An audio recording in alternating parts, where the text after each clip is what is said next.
Hello, my name is Nhlayisi, one of the panels from Bone Sports TV YouTube channel. Before I even go anywhere, don't forget to subscribe and like, and just leave something on the comment section. Like, just have an opinion. Like, football fans always have something to say. Um, the first thing I'm just gonna be talking about is Man City versus Chelsea. Like, that's the biggest game in the game week. So I think there's a lot to talk about there. I'm just gonna be brief and just talk about a few things just to look out. So from this game week, I think it's battle of the defenses. Like, both teams have one of the best attackers in the league, but I think it's just gonna be a battle of the defenses because both teams only conceded one. While Chelsea scored 11 goals, conceded one. Man City scored 10 goals, conceded one. But the only difference between them is the 3 points, which is from Chelsea, who won 4 games and drew one. Which Man City only won 3 games, drew one, and lost one against Tottenham. So still, it's an interesting game. Okay, Tuchel already won 3 games in a row against Pep Guardiola's Man City side, but I don't think that's a reason to really put down Man City and say they are the underdogs coming into this game, because you can never really put down Man City when it comes to producing results, scoring goals. So that would be a really good challenge for the Chelsea side, because they just don't seem like they're gonna concede. Like, they just don't seem like they're gonna get scored against. So it's just gonna be a fun game to watch, because the only goal they conceded was from a penalty, which Mo Salah scored against Mendy. So the only goal they conceded was a penalty. So the team just seems so solid. Like, they just seem like nobody's just gonna touch them. So coming from that game, I think Chelsea has an upper hand when it comes to playing against Man City, because Man City currently, I think that they lack that goal-scoring character, like that guy who you know that coming from this match is gonna score. Obviously, they have the likes of Mahrez, they have the likes of Foden, they have the likes of Kevin De Bruyne back from injury. But I think currently Chelsea just has an upper hand when it comes to their attacking force. But the only problem with Chelsea is their link-up plays. Like, they can't seem to get through defenders. They just can't seem to connect when it comes to the forward plays. Because the only times they seem to be really effective is when they are coming from their wings, when they are coming from Marcus Alonso, or they are coming from James, or it's either a Hudson-Odoi or our captain as Bekweta. So it's just gonna be an interesting game to watch. So I'm hoping Chelsea win that match. I think the only score we're gonna get if Chelsea wins, I think it's a 1-0 win, or a 2-0 win, or a 2-1 win. I don't think Man City is a team which you can just go saying you're gonna get a clean sheet against.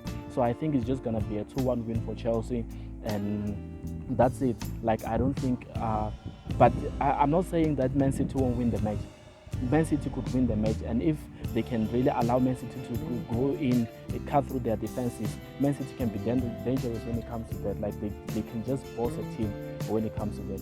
So yeah, I'm just going for a Chelsea win on this one, only just because Chelsea has a better defense and a better attacking force. That's it. So the next game I'm gonna be talking about is Man United versus Aston Villa. Man United at home. So that's gonna be a tough one for Aston Villa. Man United being the highest scoring team in the league with 13 goals and only conceding 4.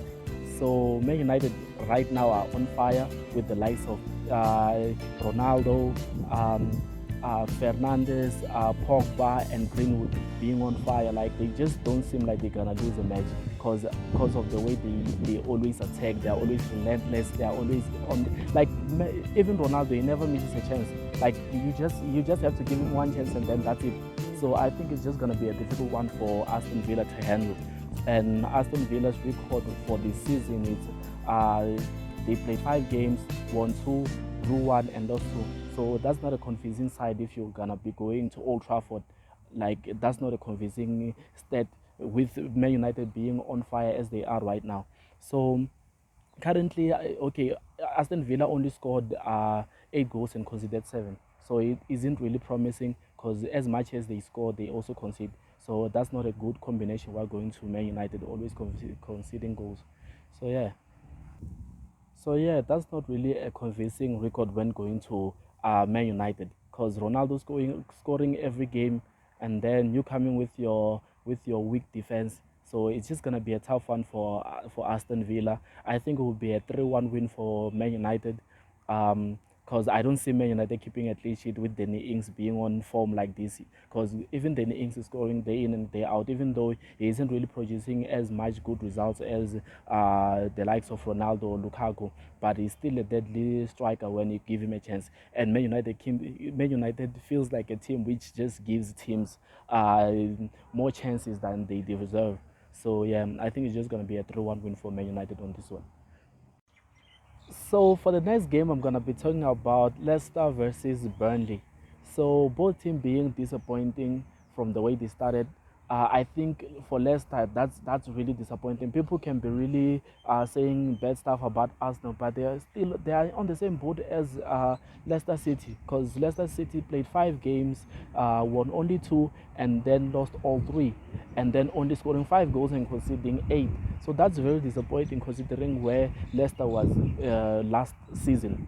For Burnley, Burnley is the most disappointing one from the decent clubs from the mid-table clubs of the Premier League, because they played 5 games, lost 4 games and only drew one. So they haven't even registered a single win for this season, and they scored 3 goals and conceded 9. Imagine, like, that's just so disappointing. So I think both teams have been disappointing. Both teams will want to at least just change their circumstances, because Burnley isn't really a bottom three team, because they are always decent. They're always somewhere in the mid table between 11, 10, and 12 right there. And Leicester City, they are mostly a top four, top five, top six team, always in the league. Like, they're always on the top. So currently they just really disappointing, just sitting on the bottom table, being all disappointing. So I think they would want to change that.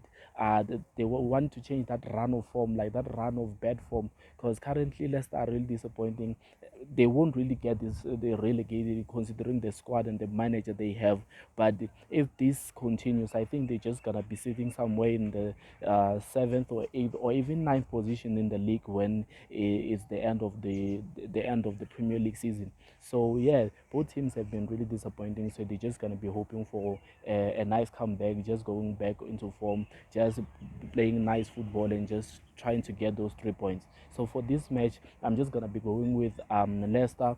So I think it's just gonna be a 2-1 win for Leicester City, and I'm just giving Leicester City the benefit of the doubt, because it seems like Burnley are struggling to score goals, and they are conceding goals left, right, and center.